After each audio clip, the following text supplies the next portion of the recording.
Media orientation workshop का इनेकाद किया गया, जिसमें मुल्क के मौजूदा हालात पर तबादला ख्याल किया गया। हक और इंसाफ की आवाज बुलंद करने वाले बरादरान वतन का हर मुहाज पर साथ दिया जाए और मुल्क की सालमियत और तरक्की को यकीनी बनाने के लिए तामीरी सहाफत को अपना हथियार बनाया जाए। इन तमाम ख्यालात का यहाँ इजहार किया गया। वहदत इस्लामी की जानिब से मुनक़िदा इस वर्कशॉप में मुल्क भर से सहाफ़ियों ने शिरकत की। खास रिपोर्ट।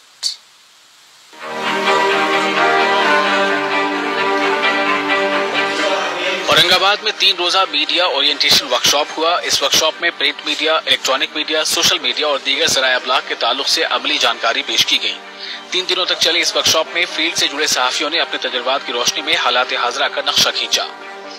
सबसे ज्यादा झूठ बोला जाता है, सबसे ज्यादा जो है प्रोपेगेंडा किया जाता है और मुसलमानों के इश्यूज पर खास तौर से वो बातें लाई नहीं जाती जो असल मुद्दे हैं, बल्कि ऐसे हाइपोथेसिस इश्यूज को उठाकर जो है बनाया जाता है और उसको भी एक मनफी एक निगेटिव एस्पेक्ट से दिखाया जाता है। हम ये चाहते हैं कि मीडिया तक सही बात पहुंचे और मीडिया फिर अपने तवज्जुह से हमारी बात दूसरों तक पहुंचाए। वैसे इसमें ये सिखाया जा रहा है कि जो मीडिया का इस्तेमाल करके चाहे दिन की दावत हो या अपने जो नज़रियात है हम लोगों तक कैसे कम से कम अल्फाजों में और अच्छे अखलाक से कुरान सुन्नत को मद्देनजर रखते हुए पहुंचा सकते हैं, ये सिखाया गया था। क्योंकि एक मीडिया का ऐसा फील्ड है जिसमें ना चाहते हुए उम्मत मुस्लिमा को आना पड़ता है मजबूरी में, तो इसका इस्तेमाल करके हम चाहे वो गैर मुस्लिम हो या अपने मुसलमानों की इस्लाह हो, अपनी दिन की बात और जो आए दिन मुसलमानों पे सवाल उठाए जाते हैं उनके नज़रियात के ताल्लुक से, जैसे ट्रिपल तलाक का मामला हो गया, जो बिल पास किए जा रहे हैं, तो उसके ताल्लुक से इस्लाम क्या कहता है, तो ये नज़रिया लोगों तक कैसे पहुंचाए ये सिखाया गया था मीडिया का इस्तेमाल करके। सेरोजा वर्कशॉप में इलेक्ट्रॉनिक मीडिया में कैसे काम किया जाता है, कैसे कैमरे का सामना किया जाता है, सवालात कैसे होने चाहिए और बहस मुबाहिसा और प्रेस कॉन्फ्रेंस के दौरान किन बातों का ख्याल रखा जाना जरूरी है, इन नुकात की अमली जानकारी दी गई।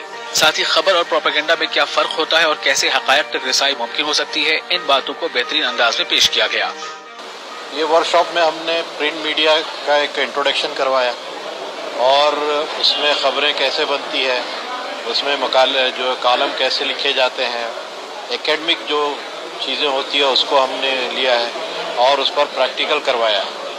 ओरिएंटेशन कैंप के जरिए हमको ये जानने और समझने मिला कि रियल इश्यूज क्या हैं, उसको कैसे फोकस किया जा सकता है, उसमें क्या क्या कंटेंट आ सकते हैं और ख़ास करके जो शोषित तबका है, जो भारत में दबा और कुचला तबका है, उसकी आवाज़ बनने की हम कोशिश करेंगे और सही मुद्दों को जो इंडियन मीडिया है और इंटरनेशनल मीडिया है वहां तक लाने की कोशिश करेंगे। औरंगाबाद शहर में अपनी नौयत का ये अवलीन वर्कशॉप कहा जा सकता है, जिसमें उर्दू मीडिया से वाबस्ता अफराद को जदीद तकाज़ों और बदलती कदरों से हम आहंग करने के लिए संजीदा कोशिशें की गई। इस वर्कशॉप से सहाफियों के अलावा प्रोफेसर, डॉक्टर और वकला हजरात ने भी इस्तेफादा किया। सेरोजा वर्कशॉप इन मानों में कामयाब कहा जा सकता है कि इस वर्कशॉप में ये वाज़े हो गया कि आइडियोलॉजी के बगैर मीडिया का तस्वर अधूरा है। न्यूज़ 18 उर्दू के लिए औरंगाबाद से अजहरुद्दीन की रिपोर्ट।